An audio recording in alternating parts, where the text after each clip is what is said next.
시청자 여러분, 안녕하십니까? 3월 3일 수요일 JTBC 뉴스 아침은 시작합니다. 윤석열 검찰총장이 더불어민주당의 중대범죄수사청 추진에 대해 법치를 말살하는 것이라며 강하게 반발한 데 이어서 차라리 수사권과 기소권을 모두 가진 전문수사청 3곳을 설립하자고 역제안했습니다. 그러면서 부패범죄에 대응할 수 있는 역량을 강화해야 한다고 주장했습니다. 윤 총장은 오늘 대구고검과 지검을 방문해 직원들과 간담회를 진행할 예정입니다.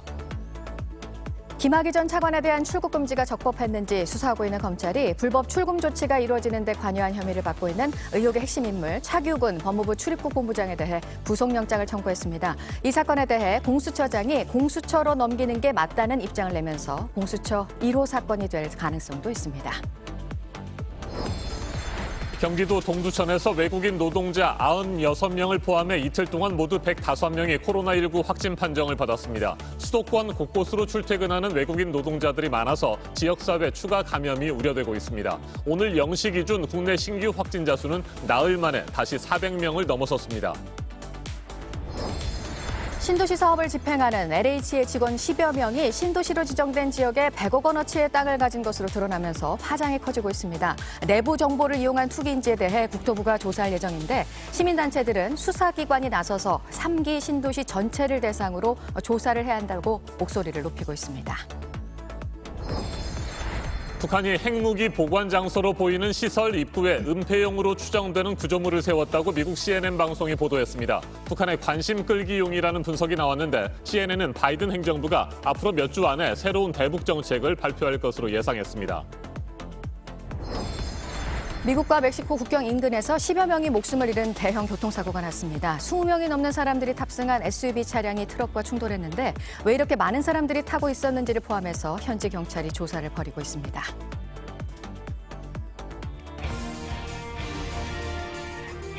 검찰의 수사권을 완전히 빼앗는 중대범죄수사청 신설 법안을 더불어민주당이 이르면 이번 주 안에 발의할 것으로 전망되고 있는 가운데 윤석열 검찰총장의 반발이 계속되고 있습니다. 윤 총장은 중대범죄수사청 추진이 법치를 말살하고 헌법 정신을 파괴하는 것이라고 주장한 데 이어서 이번에는 여권과 법무부를 향해 차라리 수사권과 기소권을 모두 가진 전문수사청 3곳을 설립하자고 역제안했습니다. 자신의 밑에서 검사들을 다 빼버려도 좋다며 부패 범죄에 대응할 수 있는 역량만은 강화해야 한다고 맞섰습니다. 네, 사퇴 시사까지 하면서 반대 의사를 거침없이 표현한 윤석열 총장입니다. 이렇게 구체적인 제안까지 한 상황이고 오늘은 윤 총장이 대구고검, 지검을 방문하는데 이 자리에서 또 한 번 의견을 낼 수도 있을 것으로 보입니다. 배양진 기자가 첫 소식으로 전해드리겠습니다. 윤석열 검찰총장이 중앙일보의 인터뷰에서 수사권과 기소권을 모두 갖는 반부패 수사청과 금융수사청, 안보수사청을 만들자고 제안했습니다. 검찰로부터 수사기 등을 분리해 중대범죄수사청을 따로 설치하자는 최근 여당의 주장에 오히려 전문수사청 3곳을 설립하자는 역제안으로 맞선 겁니다. 윤 총장은 이들 수사청이 법무부 장관 아래에 있어도 좋으니 수사와 기소를 합쳐 부패범죄 대응 역량만은 강화하자는 뜻이라고 말했습니다. 자신의 밑에서 검사들을 다 빼버려도 좋다며 총장 지휘 밖에 있는 수사와 소추기관을 만들면 된다고도 주장했습니다. 윤 총장의 이 같은 주장에는 중대범죄를 수사해 유죄 판결을 이끌어내려면 수사와 기소, 공소유지가 따로 떨어져선 안 된다는 인식이 반영된 걸로 보입니다. 금융비리나 정치비리 같은 권력형 중대범죄는 사건이 복잡하고 어려운 만큼 이런 거악과 싸우는 조직은 분야별로 전문화돼야 한다는 겁니다. 구체적으로는 현재 검찰 조직의 반부패부를 따로 떼어 반부패 수사청을, 금융범죄 중점검찰청인 서울 남부지검을 떼어 금융수사청을, 또 검찰 공안부를 분리해 안보수사청을 만들자는 주장입니다. 윤 총장은 특히 2차 대전 이후 미국 뉴욕주 맨해튼 지검 등에서 당시 급증한 부유층의 경제범죄를 척결해 월스트리트의 공신력을 회복한 사례를 들며 중대범죄 수사는 좌파 우파의 문제가 아니라고 주장했습니다. 반면 여권은 검찰의 권한 남용 등 오랜 기간 쌓여온 문제들을 해결하기 위해선 수사권과 기소권을 분리해야 한다고 주장하고 있습니다. JTBC 배양진입니다. 중대범죄수사청 신설에 강하게 반발하는 윤석열 검찰총장은 자신의 직, 그러니까 검찰총장 자리를 걸고 막을 수 있다면 100번이라도 걸겠다는 뜻도 앞서 밝혔습니다. 중수청을 추진하는 것은 검찰을 흔드는 정도가 아니라 폐지하려는 시도라고 주장했습니다. 계속해서 신아람 기자입니다. 윤석열 총장은 국민일보와의 인터뷰에서 중대범죄수사청을 만들겠다는 여권의 움직임을 법치 말살이라고 주장했습니다. 지금 추진되는 입법은 검찰 해체이고 법치를 말살하고 헌법 정신을 파괴하는 것이라며 민주주의에 허울을 썼다고 말했습니다. 윤 총장은 지난해 추미애 당시 법무부 장관이 검언유착 의혹에 대해 수사지휘권을 행사한 이후에도 민주주의의 허울이라는 표현을 쓴 바 있습니다. 윤 총장은 수사와 기소를 분리하는 중수청 추진안에 대해 검찰을 흔드는 정도가 아니라 폐지하려는 시도라고도 했습니다. 직을 걸고 막을 수 있다면야 100번이라도 걸겠다. 그런다고 될 일이 아니다. 국민들께서 관심을 가져주셔야 한다고 밝혔습니다. 정치권을 겨냥한 듯한 발언도 했습니다. 중수청 추진을 검찰과 검찰총장이 미워서 추진되는 일이라고 했고 진보를 표방한 정권의 권력자나 부패 범죄를 수사하면 따라서 그것이 보수인가라고 물었습니다. 인터뷰는 검찰총장 집무실에서 3시간 동안 진행됐습니다. 대검찰청은 윤 총장 인터뷰 기사가 나간 뒤 법조기자단이 보낸 질의서에도 비슷한 취지의 답을 했습니다. 검찰 관계자는 방대한 사건에서 수사와 공소 유지를 따로 하게 되면 나중에 재판에서 제대로 대응할 수 없게 된다고 설명했습니다. 대검은 일선 검사들의 의견을 모으고 있습니다. 윤 총장은 오늘 대구지검과 대구고검을 방문합니다. 이 자리에서 중수청에 대한 반대 의견을 다시 한 번 낼 가능성이 있습니다. JTBC 신아람입니다.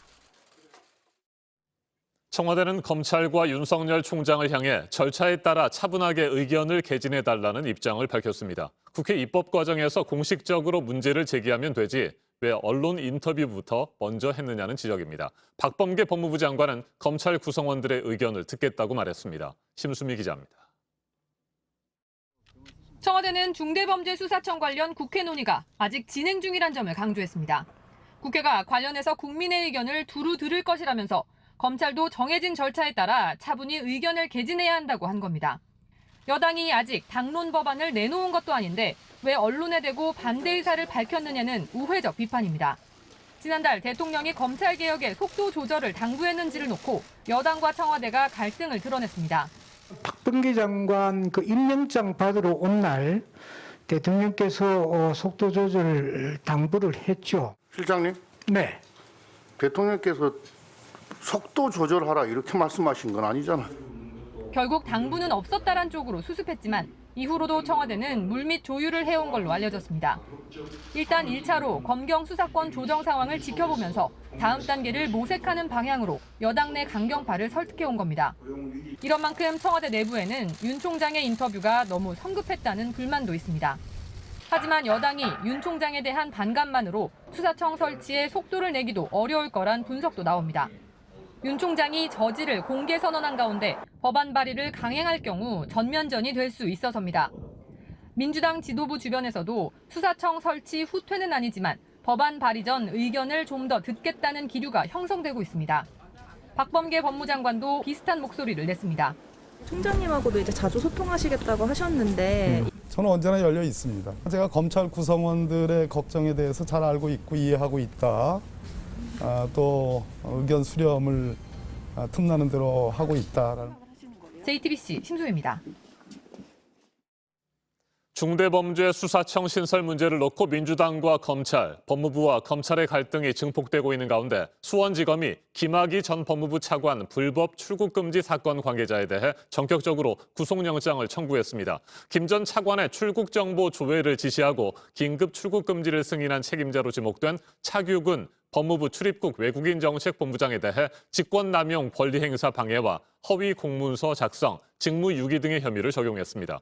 이 사건의 또 다른 핵심 관계자인 이규원 검사와 관련 수사를 막았다는 혐의를 받고 있는 이성윤 중앙지검장은 검찰이 아닌 공수처에서 수사를 받겠다는 입장인데 김진욱 공수처장도 사건을 넘겨받겠다는 뜻을 밝혔습니다. 강버들 기자입니다.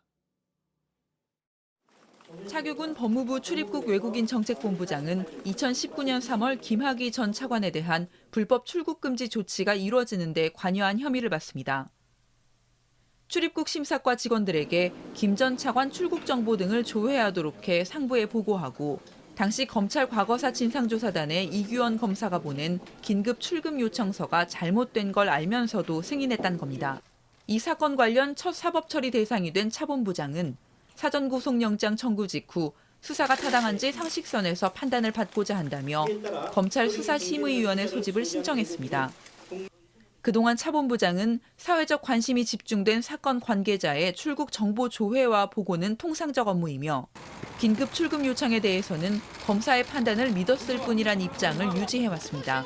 출금 요청서 조작 의혹을 받는 또 다른 핵심 수사 대상 이규원 검사는 이번 구속영장 청구 대상에서 제외됐습니다. 이 검사는 이 사건을 공수처로 이첩해야 한다고 주장하는 것으로 전해졌습니다. 이 사건 수사에 외압을 행사한 혐의로 검찰 소환 통보를 받은 이성윤 서울중앙지검장 역시 공수처에서 수사를 받겠다는 입장입니다. 이에 대해 김진욱 공수처장이 어제 처음으로 공수처에 넘기는 게 맞다고 밝혔습니다. 현직 검사가 연루됐기 때문입니다. 하지만 공수처 인사위조차 구성되지 않아 사건이 넘어가도 수사가 시작되기까지는 한 달 넘게 걸릴 것으로 보입니다. JTBC 강버들입니다. 경기도 동두천에 거주하고 있는 외국인들을 중심으로 코로나19 집단 감염이 갈수록 확산되고 있습니다. 밤사이 12명이 추가로 확진 판정을 받아 전체 감염자 수는 96명으로 늘었습니다. 수도권 곳곳으로 출퇴근하는 외국인 노동자들이 많은데 지역사회 추가 감염이 우려되고 있습니다. 동두천 집단 감염 등의 영향으로 오늘 0시 기준 국내 코로나19 신규 확진자 수는 나흘 만에 다시 400명을 넘어섰습니다. 박지윤 기자입니다. 경기도 동두천시 임시선별 진료소 앞에 외국인들이 길게 줄을 섰습니다. 외국인 확진자 수가 급증한 동두천시에서는 등록된 외국인 3,966명을 대상으로 지난달 28일부터 전수검사가 이루어지고 있습니다. 밤사이 12명이 추가돼 지난 이틀간 확진자는 96명으로 늘었습니다. 감염 경로는 아직도 오리무중입니다. 더 큰 문제는 확진자들이 대부분 양주와 포천, 남양주, 인천 등 수도권 곳곳으로 출퇴근하는 노동자들이라는 겁니다. 일부는 지난 주말 지하철도 이용했습니다. 지하철 같은 경우는 너무 많은 이용객들이 사용하는 시설이잖아요. 그걸 이용해서 갔다고 하더라도 특정 짓기가 정말 어렵습니다.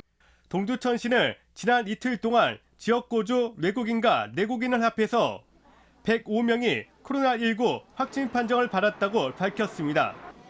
어제 0시부터 밤 9시까지 전국의 신규 확진자 수는 408명, 나흘 만에 400명대에 올라선 건 동두천시 외국인 집단 감염 영향이 큽니다. 그동안 경기도 남양주시 진광산업단지 플라스틱 공장 191명 확진과 충남 아산시 귀뚜라미 보일러 제조공장 203명 등 외국인 노동자 집단 감염 사례가 이어졌습니다. 이들은 공동 기숙 생활을 하는 탓에 감염에 노출돼 우려가 큽니다. 경기도는 외국인 노동자 기숙사 11,000곳을 특별 점검하기로 했습니다. 만일의 경우에 대비해 변이 바이러스 검사도 진행됩니다. JTBC 박지윤입니다. 북한이 핵무기 보관시설로 의심되는 지하 터널의 입구를 감추기 위해서 새로운 구조물을 세웠다고 미국 CNN 방송이 보도했습니다. 관련 위성 사진도 함께 공개했습니다. 북한의 관심 끌기용 행보일 수 있다는 분석이 제기되고 있는 가운데 바이든 행정부 대북 정책에 속도를 주문하는 목소리도 나오고 있습니다. 워싱턴에서 임종주 특파원이 보도합니다. 지난달 11일 찍힌 북한 평안북도 구성시 용덕동 일대 위성 사진입니다. 미국 정보당국이 핵무기 보관시설이 있을 것으로 의심하는 곳입니다. 과거 사진엔 지하 터널로 통하는 입구인 듯한 두 곳이 나란히 보입니다. 그런데 새 위성 사진을 보면 그곳에 건물 모양의 구조물이 들어섰습니다. 터널 입구를 가리기 위한 목적으로 보인다고 CNN이 전했습니다. That is demonstrative of an effort by North Koreans to conceal their program, to conceal a place where it is believed that they store their nuclear weapons. 또 북한이 핵 개발을 계속하고 있다는 정보 당국과 전문가들의 인식을 재확인한 것이라고 의미를 부여했습니다. 바이든 정부 출범 직후라는 시기를 고려하면 북한의 관심 끌기용일 수 있다는 분석도 나왔습니다. CNN은 바이든 정부가 몇 주 안에 대북 정책 재검토 작업을 마무리해 공개 발표할 것으로 예상된다고 보도했습니다. 의회 일각과 전직 당국자 사이에선 북한이 미사일 시험 발사 등의 도발을 하기 전에 대북 문제에 속도를 내야 한다는 주문이 나오고 있습니다. 빈센트 브룩스 전 주한미군 사령관은 기회의 순간이라며 김정은 위원장과 직접 소통할 수 있는 통로가 있어야 한다고 밝혔습니다. 워싱턴에서 JTBC 임종주입니다.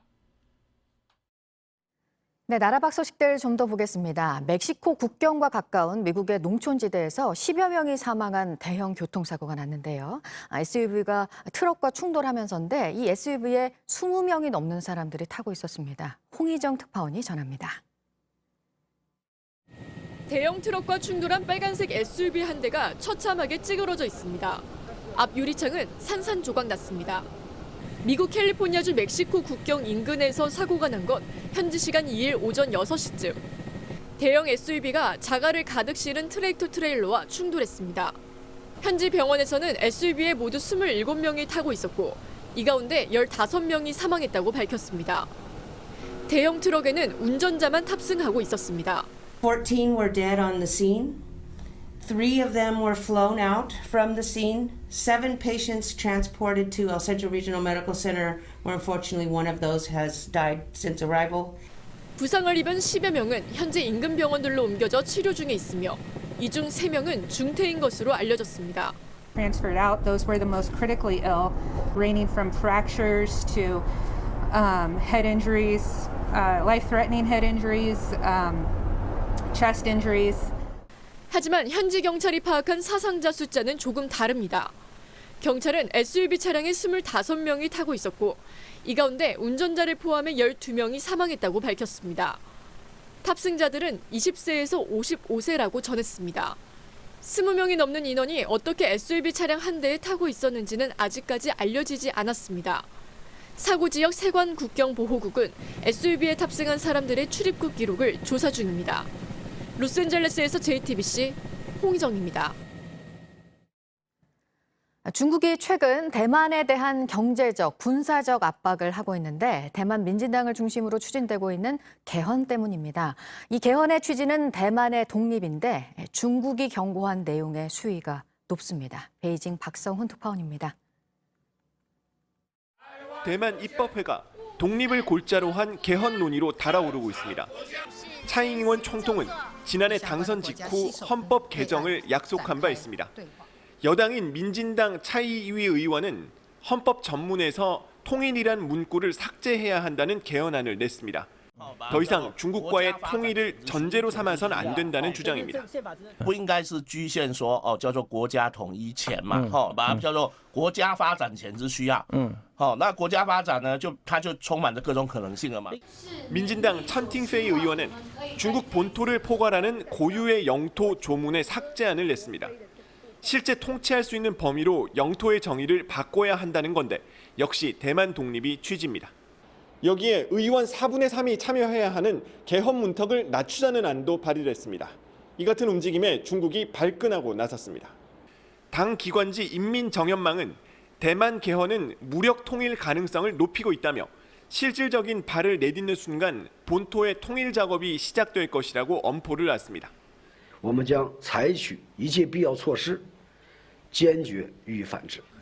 미군이 대만 해협을 잇따라 정찰하고 중국군이 대만을 겨냥한 상륙작전을 훈련하는 등 양안 간 군사적 긴장도 더 높아지고 있습니다. 베이징에서 JTBC 박성훈입니다. 더 이상 총을 쏘지 말라는 시민들의 절규가 이어지고 있는 미얀마 사태에 대해서는 어제 이를 논의한 아세안 긴급회의가 있었는데 큰 성과는 없었습니다. 아웅산 수지 국가고문에게 혐의를 추가하면서 이른바 정치적인 제거 작업을 본격화하고 또 국제사회에 호소를 한 해외 외교공관 직원들을 국내로 불러들이기도 했다는 미얀마 군부는 물러설 뜻이 없어 보입니다. 김지아 기자입니다. 미얀마 군부 독재는 쿠데타 한 달 만에 절정으로 치닫고 있습니다. 우리나라를 비롯한 전 세계 19개 나라 외교공간에서 최소 100명에 이르는 직원들을 국내로 불러들였다는 보도까지 나왔습니다. 해외로 나가 있는 외교관들이 군부 비판에 나설 가능성을 차단하려는 것으로 풀이됩니다. 실제로 우리 정부 관계자는 망명 신청을 하지 않는 이상 공무원이 불복하기 어려워 보인다며 군부 입장에서 반정부 인사 등을 기준으로 직원들을 소환한 것 같다고 말했습니다.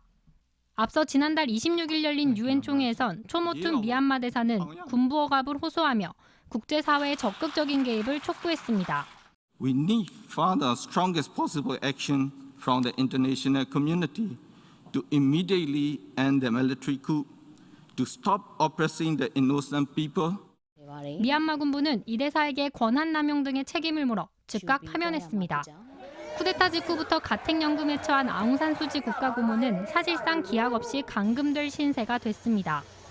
무전기 불법 수입부터 코로나19 방역조치 위반과 선동 등 잇따라 혐의를 추가하며 최대 징역 9년형이 선고될 것으로 관측됩니다.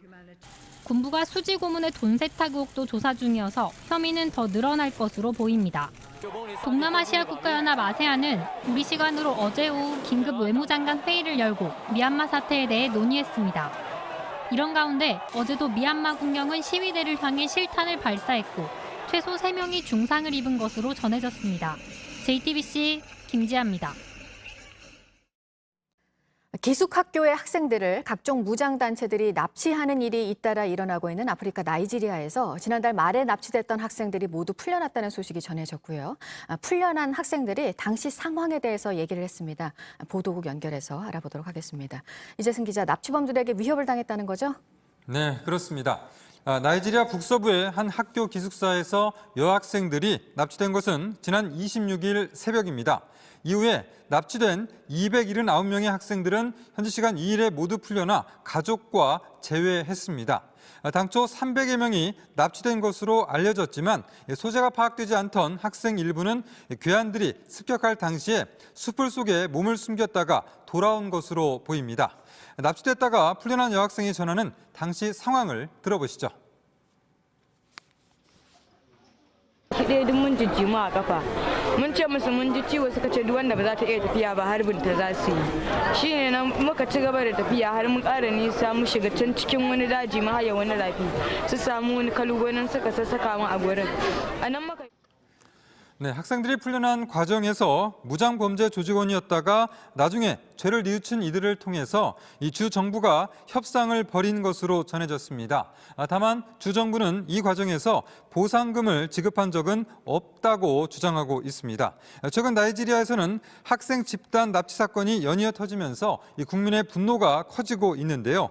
지난 2014년에 극단주의 이슬람 무장단체 보코하람이 북부의 한 기숙사에서 여학생 300여 명을 납치해서 팔아넘기려다 국제사회에 거센 비난을 받은 사건이 있었습니다. 이후에 나이지리아에선 몸값을 노린 정체불명의 갱단들이 학교와 학생을 표적으로 한 대규모 납치가 반복되고 있습니다.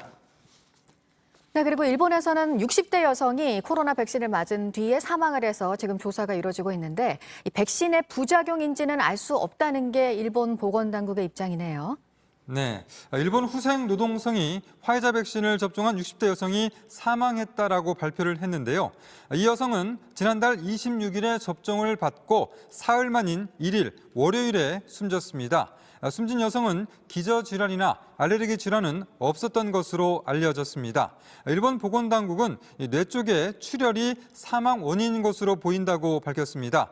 백신 접종의 부작용인지 평가할 수 없어서 인과관계를 검토할 예정이라고 덧붙였습니다.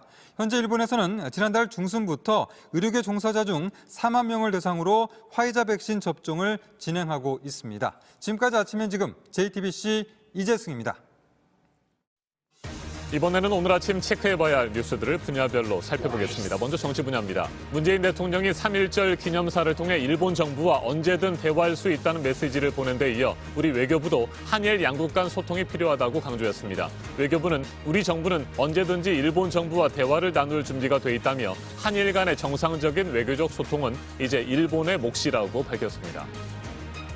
한국과 중국이 군사 당국 간 직통전화 2개 라인을 추가로 개설합니다. 양국 군사 당국의 소통을 강화해 공중과 해상에서 우발적인 충돌이 벌어지는 것을 예방하기 위한 조치입니다. 기존 3개 라인에 2개 라인을 추가하면 양국의 군사 한 라인은 모두 5개로 늘어납니다.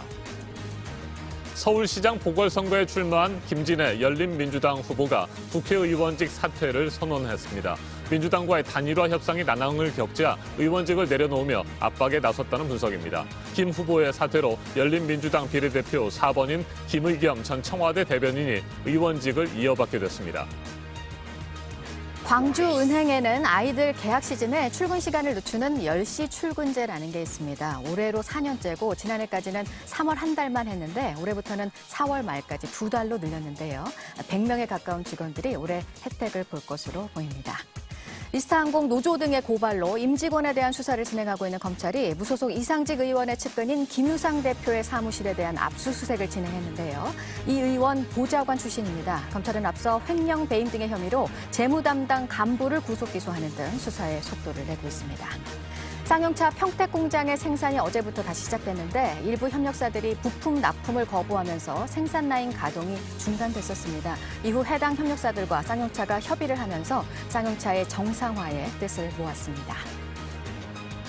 계속해서 사회 분야 뉴스입니다. 강원도에 이틀째 폭설이 내린 어제 제설 작업을 돕던 60대 굴착기 기사가 사고로 숨졌습니다. 태백시의 한 도로에서 제설 작업 도중 연탄 수거함을 옆으로 밀기 위해 굴착기에서 내렸다가 굴착기가 저절로 움직이면서 바퀴에 깔렸습니다. 지난달 25일 서울 강남의 한 헬스장에서 1억여 원이 든 금고를 훔쳐 달아난 40대 남성이 구속됐습니다. 일당 3명과 함께 돈이 든 금고와 골프 용품 등을 훔쳐 부산으로 달아났는데 지난달 28일 만취 상태로 난폭 운전을 하다가 경찰에 체포됐습니다. 웅동학원 교사 채용 비리 등의 혐의로 1심에서 실형을 선고받고 구속된 조국 전 법무부 장관의 동생이 항소심에서 보석으로 풀려났습니다. 이달 구속 만기를 앞두고 변호인은 보석을, 조 씨는 구속 취소를 각각 신청했는데 보석만 받아들여졌습니다. 앞으로 조 씨는 불구속 상태에서 남은 재판을 받게 됩니다. 코로나로 피해를 본 업계를 지원하기 위해 추경 예산 1,572억 원을 편성한 문화체육관광부가 15,000여 명 일자리 창출에 나섭니다. 공연, 대중음악, 관광, 실내체육시설 같은 피해 업종들을 지원합니다.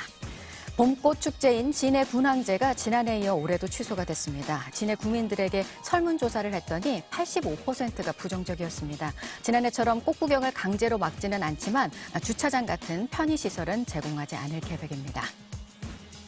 한편 역시 지난해 열리지 못한 통영국제음악제는 올해 열립니다. 오는 26일부터 열흘 동안 진행이 되는데 한 칸 뛰어앉기 방식으로 티켓을 판매합니다. 오는 4월 7일 재보궐선거를 앞두고 민주당이 선거대책위원회 체제로 당 조직을 개편하는데요. 오늘 최고위원회의와 당무위원회를 잇따라 열고 중앙당 선대위 설치 구성안을 의결합니다. 위안부 역사를 왜곡한 램지어 하버드대 교수에 대해서 피해자 이용수 할머니가 이 문제를 국제사법재판소에 가지고 가자고 촉구를 했었는데요. 오늘 정의용 외교부 장관과 만납니다. 정 장관은 이용수 할머니의 의견을 듣고 정부의 의지를 설명할 것으로 보입니다. 양부모의 학대로 숨진 16개월 입양아 사망 사건에 대해서 세 번째 공판이 오늘 열리는데요. 오늘은 이웃 주민과 거짓말 탐지기 검사를 진행한 심리분석관 등이 증인으로 나올 예정입니다. 분야별 뉴스들 체크해드렸습니다. 오늘 아침은 전국이 대체로 맑지만 쌀쌀합니다. 하지만 낮부터는 추위가 풀리면서 포근한 날씨가 이어지겠습니다. 다만 낮과 밤의 기온차가 10도 이상으로 크게 나기 때문에 건강관리에 주의하셔야겠습니다.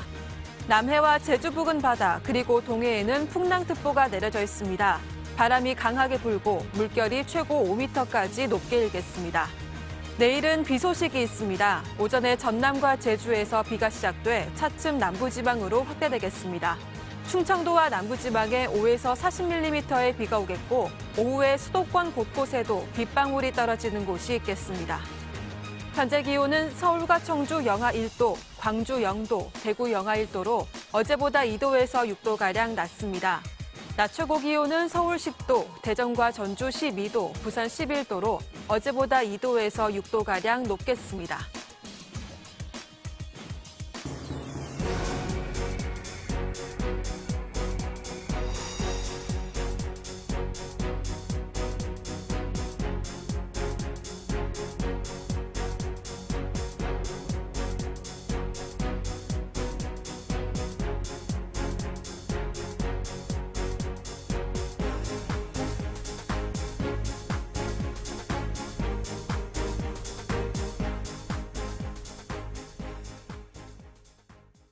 위안부 피해자를 매춘부라고 주장한 램지어 교수를 규탄하는 목소리는 미국 샌프란시스코에서도 이어졌습니다. 램지어의 논문은 한인 사회를 뭉치게 하는 계기가 되고 있습니다. 홍희정 특파원입니다. 미국 샌프란시스코 세인트 메리스 스퀘어 파크에 설치된 위안부 기림비입니다. 한국, 중국, 필리핀 소녀가 서로 손잡고 둘러서 있는 모습을 위안부 피해자 김학순 할머니가 두 손을 모은 채 바라봅니다. 3일절을 기념해 램지어 교수를 규탄하는 목소리가 샌프란시스코 하늘에 울려 퍼졌습니다. Justice, comfort woman. Justice for comfort woman. 램지어 교수를 향해 논문을 철회하고 진심 어린 사죄를 하라고 촉구했습니다. 얼마 전에 사과를 했다 그랬는데 그거로 이렇게 구두로만 사과하는 건 안 돼요. 공식적으로 사과문을 발표를 그거를 지상에 해야 됩니다. 위안부 역사는 결코 왜곡돼선 안 된다고 강조했습니다. What Professor Ramsey did is to deny history and to encourage the kind of rape and the murder of comfort women to be repeated. 한국만의 문제도 아니라며 국제적 연대를 더 강화하겠다고 했습니다. 샌프란시스코에 세운 기림비를 우리 한국, 중국, 필리핀 그리고 13개 성노예당한 커뮤니티에다가 아니면 나라에다가 기림비를 세운다고 했습니다. 램지어 교수 논문은 현지 한인 사회를 더욱 단합시키는 촉매제가 되고 있습니다. 반으로 갈라졌어요. 이렇게 좀 좋게 보시는 분, 또 이렇게 나쁘게 보시는 분. 램지어 교수가 이제 망언을 한 후에는 다시 좀 네기프트 분들이 다시 동참을 하신 것 같습니다. 로스앤젤레스에서 JTBC 홍희정입니다. 어젯밤 9시쯤 경기도 김포시 대곡면의 숯 유통공장에서 불이 났습니다. 인명피해는 없었지만 공장에 보관하고 있던 참숯 1,800톤 가운데 상당량이 불에 탔습니다. 소방관 60여 명을 투입해 밤 10시 20분쯤 큰 불을 잡은 소방당국은 현재 화재 원인을 조사하고 있습니다. 어제 오후 6시 20분쯤 전남 순천시 월등면 주택에서 불이 나 이 집에 살던 92살 A씨가 숨졌습니다. 불은 주택 내부를 모두 불태우고 25분 만에 꺼졌습니다. 소방당국과 경찰은 거동이 불편한 A씨가 불길을 피하지 못해 숨진 것으로 보고 사망 경위와 화재 원인을 조사하고 있습니다. 어제 오후 4시 50분쯤 화성시 남양읍에 있는 아파트 8층에서 불이 났습니다. 이 불로 주민 8명이 연기를 들이마시는 등 부상을 당했고 이 가운데 7명은 병원으로 옮겨져 치료를 받았습니다. 불길은 30여 분 만인 오후 5시 25분쯤 잡혔습니다.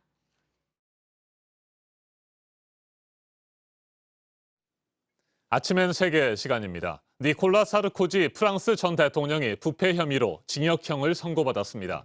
프랑스 전 현직 대통령들 가운데 처음입니다. 프랑스 현대사에서 매우 중요한 사건으로 기록될 전망입니다. 지난 1일 프랑스 파리에 있는 법원, 사르코지 전 대통령과 변호사 등이 법정에 들어섭니다. 부패 혐의로 지난해 12월 프랑스 검찰이 징역 2년에 집행유예 2년을 구형한 지 석 달 만에 열린 재판입니다. 법원은 사르코지 전 대통령에게 징역 1년에 집행유예 2년을 선고했습니다. 사르코지 전 대통령은 2007년 대통령 선거 당시 프랑스 유명 화장품 기업 로레알의 상속녀로부터 400만 유로, 우리 돈으로 치면 약 55억 원 상당의 불법 정치 자금을 받은 혐의로 2012년 퇴임 직후부터 검찰의 수사를 받아왔습니다. 그런데 불법 정치 자금 의혹은 증거 불충분으로 무죄 판결을 받았고 대신 해당 사건의 판사에게 무죄 판결을 내려주면 퇴직 이후 모나코 법관 자리를 주선하겠다고 매수한 혐의가 유죄로 인정됐습니다. 결국 1958년 출범한 프랑스 제5공화국에서 전현직 대통령들 가운데 처음으로 법정에 서고 징역형도 선고받은 불명예를 안게 됐습니다. 프랑스 시민들은 참담하다는 반응입니다. 직접 들어보시겠습니다. Pour moi, un bon président, c'est dommage. Voilà. C'est dommage. Merci. 징역형 선고 직후 사르코지 전 대통령의 부인 카를라 브루니는 소셜미디어에 의미 없는 마녀 사냥이고 싸움은 계속될 것이고 진실은 드러날 것이라는 메시지를 올렸습니다. 사르코지 전 대통령도 혐의를 전면 부인하고 있습니다. 항소하겠다는 뜻도 밝힌 것으로 전해졌습니다. 사르코지 전 대통령 측의 변호사는 프랑스 현지 뉴스에 출연해 법원의 결정을 반박했습니다. 들어보시겠습니다. Est-ce que vous jugez ces peines sévères? Je les juge non seulement sévères, mais surtout totalement injustifiées, parce qu'il n'y aurait pas dû y avoir de condamnation du tout. C'est fou ce qui s'est passé. C'est fou. 사르코지 프랑스 전 대통령의 징역형이 갖는 의미와 파장, 전문가와 좀 더 자세하게 짚어보겠습니다. 프랑스에서 국제정치학을 전공하고 한국 유럽 학회장을 지낸 이승근 계명대 교수 전화로 연결됐습니다. 교수님, 안녕하십니까? 네, 안녕하세요. 네, 죄를 지었으면 법적 처벌을 받는 것은 너무나도 당연한 일인데 사르코지 전 대통령의 징역형이 갖는 특별한 의미가 있을까요? 사르코지 전 대통령에게 징역형이 선고된 것은 제2차 세계대전 이후 프랑스 현대사에서 역사적인 사건으로 기록될 것입니다. 그만큼 1958년 제5공화국이 출범한 이래 6.8운동 등 여러 정치적 격변기를 거쳐왔지만 전직 대통령이 법정에 선 것은 초유의 일이라 할 수 있습니다. 자크 시락 전 대통령 또한 파리시장 재임 당시 위장취업을 이용한 공금 횡령 혐의로 기소되어 2011년에 집행유예를 선고받았지만 그는 와병 중이어서 법정에는 출두하지 않았습니다. 사르코지 전 대통령은 뽕피도 대통령과 지스카르 데스탱 대통령에 이어 30년 만에 단임 대통령이라는 오명을 쓰면서 퇴임하였는데 이번 징역형으로 그는 또 다른 불명예를 안게 되었습니다. 네, 사르코지 전 대통령은 헝가리 출신 이민자의 아들로 대통령까지 올랐습니다. 재임 당시에는 파격 행보로도 화제를 모았고요. 퇴임 이후에는 이번 판사 매수 혐의 이외에도 다른 여러 건의 부정부패 혐의를 받지 않았습니까? 사르코지 전 대통령은 2012년 재선 실패 후 대여섯 건의 혐의로 수사를 받아왔습니다만 결정적으로 유죄 판결을 받지는 않았습니다. 드러난 혐의는 주로 정치자금과 관련된 것이었습니다. 현재 그는 2007년 대선 기간 중 리비아 독재자 가다피로부터 불법 정치자금을 받은 혐의로 수사를 받고 있고 비거 말리용 사건이라 불려지는 정치자금법을 위반한 혐의로도 수사를 받고 있습니다.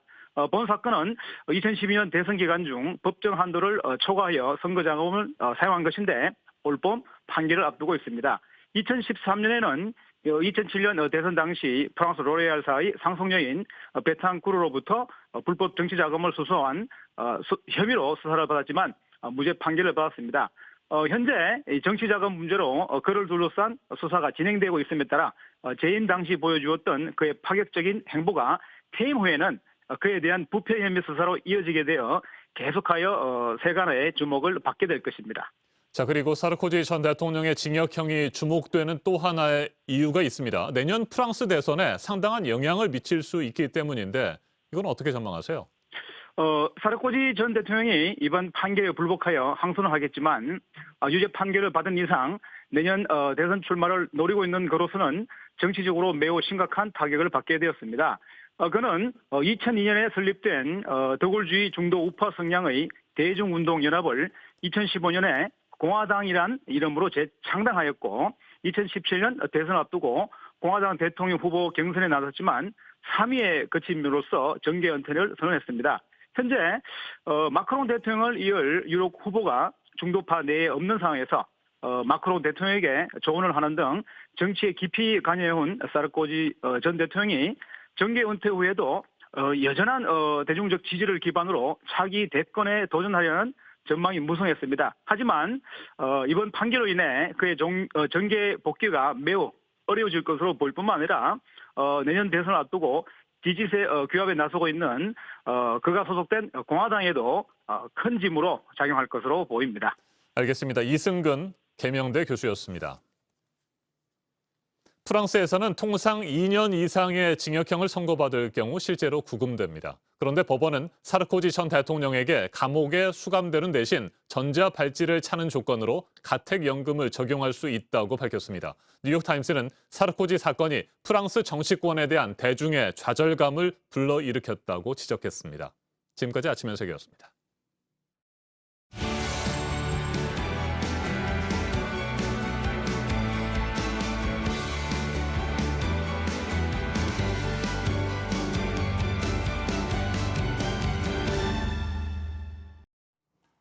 네, 네, 수요일 아침 8시 7분 지나고 있습니다. 지금부터는 파장이 커지고 있는 LH 직원들의 신도시 땅 투기 의혹 짚어보도록 하겠습니다.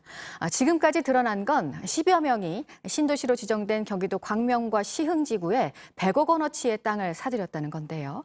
내부 정보를 이용했을 거라는 의혹에 대한 조사가 진행될 예정입니다. 안태훈 기자가 보도합니다.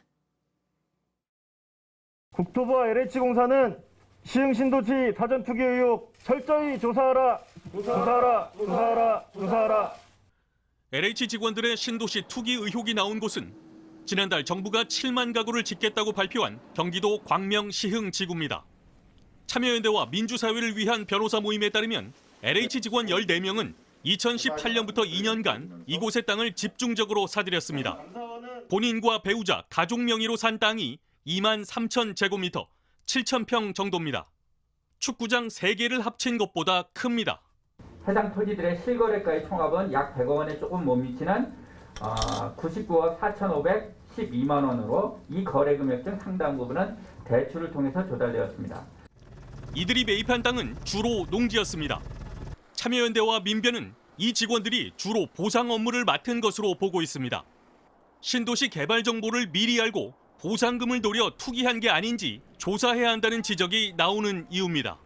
농지의 경우에 있어서는 이제 농사를 져야만 토지를 취득할 수가 있습니다. 영농계획서들을 내야 되는데 토지주택공사 LH공사 직원으로서 일을 하면서 이제 농사를 병행한다는 것들은 이제 굉장히 어려운 부분들인데. 참여연대와 민변이 제보받은 토지와 그 주변 일부만 조사했는데도 LH 직원 10여 명의 땅을 확인했습니다. 이에 따라 조사 대상을 넓히면 투기 의혹 사례가 더 나올 수도 있습니다. 참여연대와 민변은 3기 신도시 모든 지역을 대상으로 LH 직원, 국토부 공무원이 본인이나 가족, 친척 명의로 땅을 사들였는지 조사해야 한다고 강조했습니다. JTBC 안태훈입니다. 네, 이 LH 직원들이 사들인 땅이 있는 곳에 가봤더니 급하게 심어진 나무가 수천 그루가 있었습니다. 투기 목적이라는 의혹이 나오는 또 하나의 이유입니다. 안태훈 기자가 계속해서 전해드리겠습니다. 서울 상암동에서 차를 타고 40여 분. 신도시 선정 부지에 접어들자 개발을 반대하는 현수막들이 곳곳에 붙어 있습니다. 먼저 땅 투기 의혹이 제기된 곳을 찾아가 봤습니다. LH 직원들이 사들인 땅 가운데 한 곳입니다. 5,000제곱미터에 이르는 이곳에는 보시는 것처럼 이런 묘목들이 촘촘히 심어져 있습니다. 상대적으로 관리하기가 쉽고 보상비도 많이 챙길 수 있습니다. 특히 수천 그루의 묘목이 심어진 시점은 2월 4일 부동산 대책이 나오기 직전이었습니다. 1월 말쯤 했을 거예요. 제가 농사짓는. 소유는 아니시고. 네. 농지의 경우 농사 활동을 계속해야 벌금을 피할 수 있습니다. 인근 중개업소에선 직접 농사를 짓지 않았다면 투기 목적인 경우가 많다고 설명합니다. 입주권을 준다거나 이렇게 사놓으셨을 거예요. 1,000제곱미터 이상이죠. 아파트 분양권을 준다라는 그 내부적인 그 제기가 있었나 보다라고. 또 농사 활동을 하며 영농사업자로 인정받으면 신도시 개발 때 상가 분양권도 챙길 수 있습니다. 아무리 취지가 좋은 사업이라도 국민들의 불신은 커질 수밖에 없고 수용 대상 사업지에서 오랜 기간 거주 또는 생계를 유지하다가 토지를 수용당하는 주민들은 심한 박탈감을 느낄 수밖에 없을 것입니다. JTBC 안태훈입니다. 네, 지금까지 드러난 건 이렇고 이제 국토부가 해당 지역 모든 땅을 조사하면 의혹 사례들은 더 나올 수 있습니다. 시민단체들은 국토부와 LH가 아니라 수사기관이 3기 신도시 전체에 대해서 조사를 해야 한다고 촉구하고 있습니다. 이 소식은 정아람 기자가 전해드리겠습니다. 2018년 LH 직원 3명은 정부 발표 전에 미니 신도시 도면을 지자체의 통째로 넘겼습니다. 경기도 과천의 신규 택지였습니다. 그런데 LH의 징계 조치는 주의 처분이 전부였습니다. 이들은 원래 근무 부서인 스마트 도시계획처에서 계속 일했고 지난해 3명 중 1명은 차장에서 부장으로 승진했습니다. 2017년에도 고양시 개발 계획을 직원이 유출한 적이 있습니다. 시민단체들은 LH의 보안 의식이 얼마나 허술한지 보여주는 대목이라고 지적합니다. 이번에 LH 직원들이 광명 시흥 토지를 사들인 때도 변 장관이 LH 사장이었던 시기와 겹칩니다. 변 장관이 책임에서 자유로울 수 없다는 지적이 나오는 이유입니다. LH의 직원들은 항상 이런 이제 개발 예정지에 대한 정보에 노출되거나 투기 이런 것들에 이제 빠질 가능성이 많단 말이에요.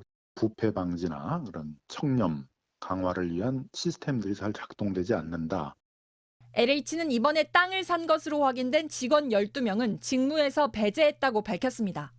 이어 위법 사항이 발견되면 징계하고 고발도 검토하겠다고 밝혔습니다. 국토부도 광명 시흥지구의 모든 필지를 대상으로 전수조사를 하기로 했습니다.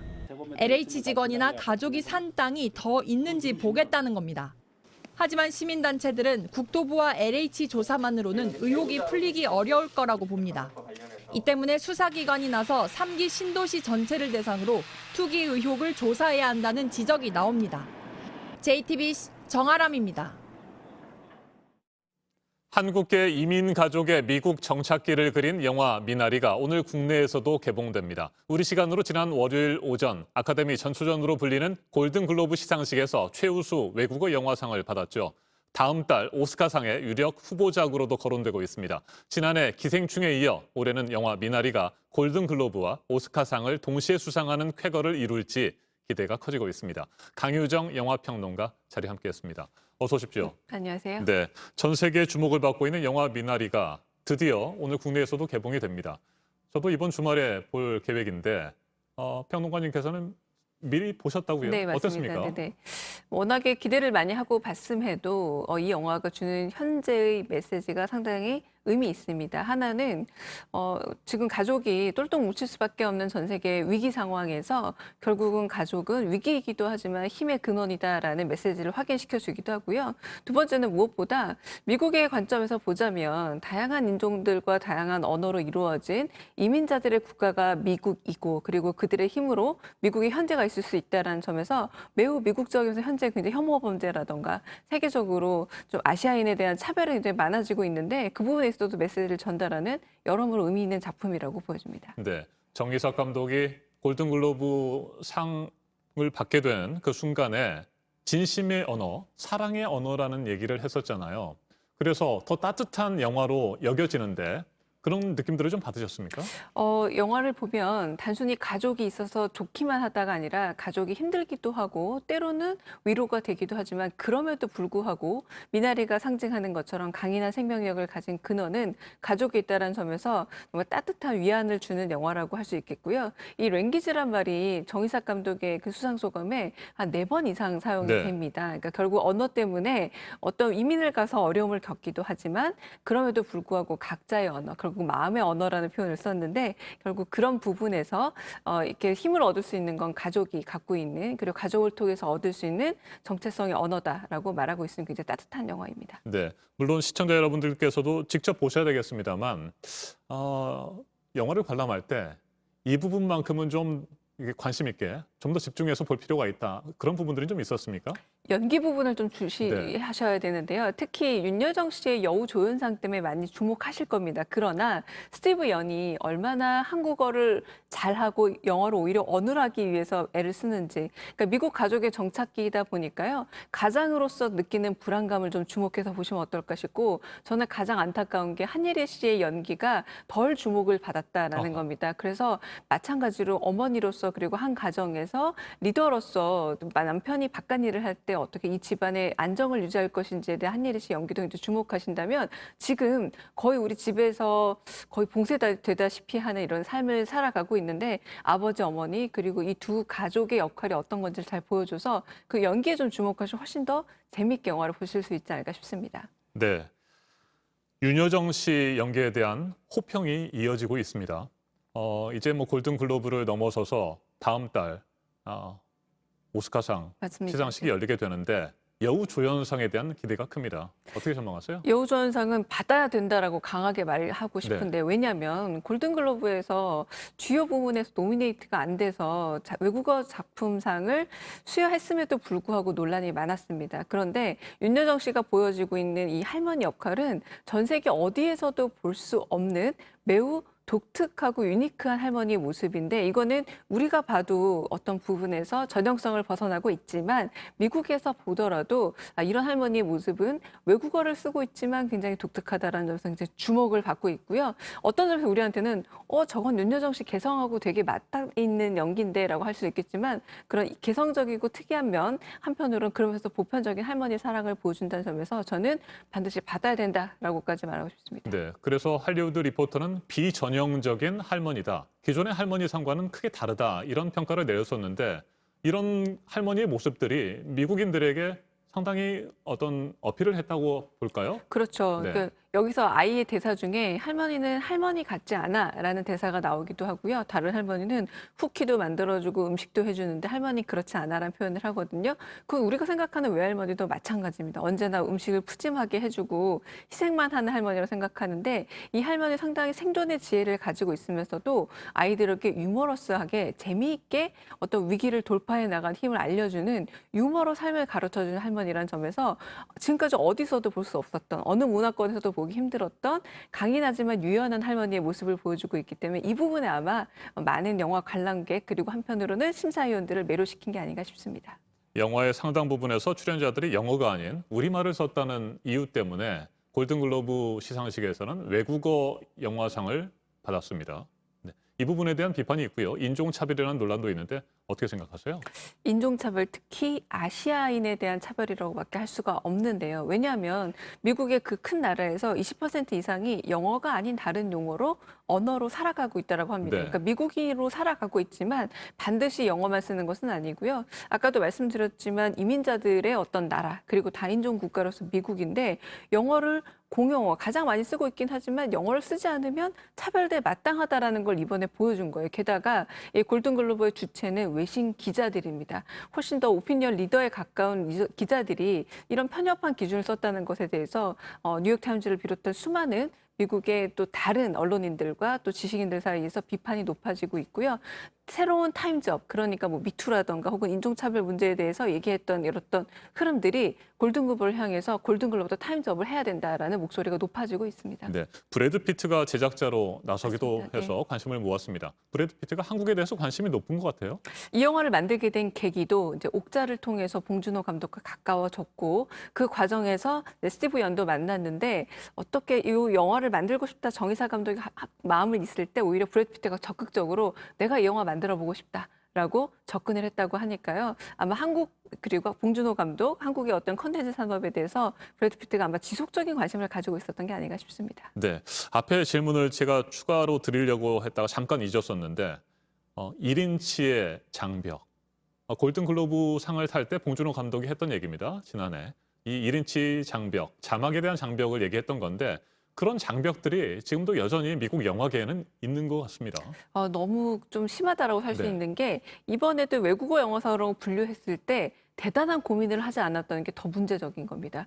한국 영화, 그러니까 거기서 보자면 자국 영화입니다. USA에서 만들고 자본도 만들고 배급도 미국에서 하고 있는데 다만 언어가 한국어가 많다면 고민을 했어야 되지 않습니까? 그런데 고민하지 않고 50% 이상이 외국어니까 그냥 외국어 영화상으로 자동 분류했다라는 것 자체에 대해서 상당히 미국에서 좀 비판적인 목소리가 많고요. 1인째 장막을 넘어서 훨씬 더 큰 세계가 보인다고 했는데 저는 정의삭 감독이 마음의 언어라고 랭귀지라는 말을 계속해서 쓴 것 역시도 봉준호 감독처럼 자막의 세계에 대한 비판을 조금은 우아하고 조금은 간접적으로 했을 뿐이지 비판은 여전하다고 보입니다.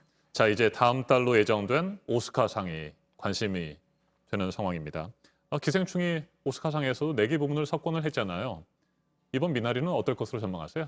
SAG라고 해서 미국 배우 조합상이라고 있습니다. 거기에 주요 부분 3개에 올라 있습니다. 앙상블상을 수상하고 한편으로 이게 헐리우드 아카데미 작품상과 같은 상이라고 얘기를 하고 있는데 거기에도 노미네이트 돼 있거든요. 이제 그런 여타의 과정을 보자면 3월 15일에 노미네이트 결과가 발표가 됩니다만 거기서 아마 주요 부분에 그래도 꽤 많이 포진해 있지 않을까라는 생각이 들고요. 저는 최소 여우 조연상은 받을 것이다라고 기대하고 있고 좀 욕심을 내보자면 작가에게 주어지는 감독상이라던가 오리지널 시나리오에 주어지는 각본상도 좀 노려보면 하지 않을까 기대하고 있습니다. 네, 지난해 선댄스 영화제를 시작으로 지금까지 75관왕의 맞습니다. 기업을 이뤘는데 앞으로 80관왕, 100관왕 이상을 넘어가기를 다 함께 기대해 보도록 하죠. 지금까지 강유정 영화평론가였습니다. 말씀 잘 들었습니다. 감사합니다. 네, 코로나 백신 물량을 더 늘리기 위해서 미국에서 나온 조치가 있습니다. 보도국 연결해서 알아보겠습니다. 관련 법이 발동이 됐죠. 어떤 내용입니까? 네, 존슨앤존슨이 개발한 코로나19 백신을 경쟁 제약사인 머크에서도 생산하도록 한 조치입니다. 조 바이든 대통령은 이를 위해서 국방물자 생산법을 발동할 예정인데요. 제인 샤키 백악관 대변인은 존슨앤존슨의 백신 생산이 지연되자 백악관 중재로 머크 제약시설에서도 생산을 가능토록 하겠다는 것이라고 설명했습니다. 그러면서 이는 전례 없는 역사적인 조치라고도 했습니다. 다만 이 머크가 백신 생산을 위해서는 시설을 개조하는 데 시간이 걸릴 것으로 보입니다. 존슨앤존슨은 현재 주당 280만 명분의 백신을 공급하고 있습니다. 존슨앤존슨은 앞서 이달 말까지 미국의 2천만 명분, 6월 말까지는 1억 명분의 백신을 배포할 예정이라고 밝힌 바 있습니다. 네, 그리고 독일에서는 이 봉쇄 조치를 더 늘리는 걸 추진한다고 하는데 변이 바이러스 때문이죠? 네, 그렇습니다. 앙게라 메르켈 독일 총리는 곧 있으면 현재 코로나19 바이러스는 사라지고 이 변이 바이러스가 그 자리를 채우게 될 것이라고 말했습니다. 최근 독일의 신규 확진자 중에 변이 바이러스 비율은 50%에 달합니다. 지난달 5일에 5.8%에 불과했지만 불과 2주 만인 17일에 3배가 됐고 이후 2주 만에 다시 2배 이상 상승한 겁니다. 이 때문에 당초는 7일까지였던 봉쇄 조치가 오는 28일까지로 연장될 전망입니다. 다만 봉쇄 기간은 늘어나지만 세부적인 봉쇄 방안을 완화하는 내용도 추진되고 있는데요. 기존 가구 외에 1명만 가능했던 사적 모임은 2개 가구 5명 이하까지 가능하게 하고 서점과 꽃집 등은 문을 여는 방안이 검토되고 있습니다. 지금까지 아침엔 지금 JTBC 이재승입니다. 발표된 후 시간이 지나 인기를 끄면서 순위를 거슬러 올라간 이른바 역주행곡들이 있는데요. 지금 주요 음원 차트 1위에는 무려 4년 전에 나온 노래가 올라가 있습니다. 김나한 기자입니다.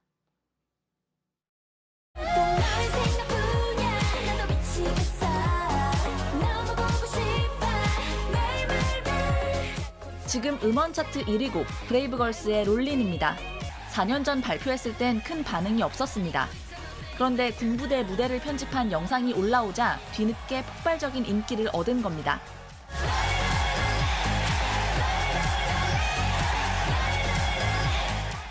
열정적인 관객 반응과 재치 있는 댓글이 화제가 됐고 조회수만 400만을 넘겼습니다. 군에서 대대로 후임에게 알려주고 전역하는 곡이라는 등 입소문도 이어졌습니다. 댓글이 더 화제를 모으는 댓글 차트 덕에 데뷔 10년 만에 처음 1위를 한 겁니다. 처음 역주행 소식을 접했을 때 좀 어안이 벙벙했어요. 그런데 점점 주요 음원 사이트에 1위를 차지하면서 그때서야 조금 믿을 수 있었던 것 같았고. 역주행곡을 만들어 온 건 영상 소비자들입니다. 팬이 찍은 무대 영상, 애정과 놀림이 섞인 뮤직비디오 댓글놀이 등으로 묻혔던 곡을 끌어올렸습니다. 유튜브 안에는 사실 시간이 존재하지 않거든요. 일단 그게 데이터화가 되면 언제든지 호명을 할 수 있다는 뜻이 되는 거거든요. 대중문화 산업의 시간표를 바꾸는 소비자들의 콘텐츠 놀이에 업계도 빠르게 대응하고 있습니다. 브레이브걸스도 댓글 여론을 받아들였습니다. 팬들이 요청한 대로 음원 사이트에 있는 롤린 앨범 커버를 상큼한 이미지로 바꿨습니다. JTBC 김나한입니다. 여자 프로농구에서는 2위 청주 KB가 3위 인천 신한은행에게 승리를 거두면서 2년 만에 챔피언 결정전에 진출했습니다. KB는 어제 인천 도원체육관에서 열린 플레이오프 2차전에서 신한은행을 71대 60으로 이겼습니다. 이전 전승으로 플레이오프를 통과한 KB는 오늘 열리는 우리은행과 삼성생명의 플레이오프 3차전 승자와 챔피언 결정전에서 맞붙습니다. 오늘 아침은 쌀쌀하지만 낮부터는 따뜻한 남풍이 불면서 포근하겠습니다. 미세먼지 농도는 전국이 좋음에서 보통 수준을 보이겠습니다. 풍랑특보가 내려진 남해와 동해에선 물결이 최고 5m까지 매우 거세게 일겠습니다. 낮 기온은 서울 10도, 대전 12도, 광주 13도, 부산 11도로 어제보다 2도에서 6도가량 높겠습니다. 내일은 충청도와 남부지방을 중심으로 비가 내리겠고 수도권에서도 빗방울이 떨어지는 곳이 있겠습니다. 아침엔 뉴스워치, 오늘 하루 관심을 가지고 지켜봐야 할, 기억해야 할 뉴스 끝으로 정리해드립니다. 더불어민주당의 중대범죄 수사청 추진에 반발하고 있는 윤석열 검찰총장이 차라리 수사권과 기소권을 모두 가진 전문 수사청 3곳을 설립하자고 역제안했습니다. 그러면서 부패 범죄에 대응할 수 있는 역량을 강화해야 한다고 주장했습니다. 윤 총장은 오늘 대구고검과 지검을 방문해 직원들과 간담회를 진행할 예정입니다. 김학의 전 차관에 대한 출국 금지 사건을 수사하고 있는 검찰이 관계자에 대한 구속영장을 처음으로 청구했는데 김 전 차관의 출국 정보 조회를 지시하고 긴급 출금을 승인한 책임자로 지목된 차규근 출입국 본부장에 대해서입니다. 한편 이 사건을 공수처로 넘기는 게 맞다고 공수처장이 언급을 하면서 공수처 1호 사건이 될 가능성도 있습니다. 경기도 동두천에서 외국인 노동자 96명을 포함해 이틀 동안 모두 105명이 코로나19 확진 판정을 받았습니다. 수도권 곳곳으로 출퇴근하는 외국인 노동자들이 많아서 지역사회 추가 감염이 우려되고 있습니다. 오늘 0시 기준 국내 신규 확진자 수는 나흘 만에 다시 400명을 넘어섰습니다. LH의 직원 10여 명이 신도시로 지정된 지역에 100억 원어치의 땅을 가진 것으로 드러나면서 파장이 커지고 있습니다. 국토부가 해당 지역에 대한 전수조사를 하기로 했는데 3기 신도시 전체를 대상으로 수사기관에서 조사를 해야 한다는 목소리도 커지고 있습니다. 오늘 전해드릴 소식은 여기까지입니다. 이상으로 JTBC 뉴스 아침엔 수요일 순서 모두 마치겠습니다. 건강한 하루 보내시기 바랍니다. 고맙습니다.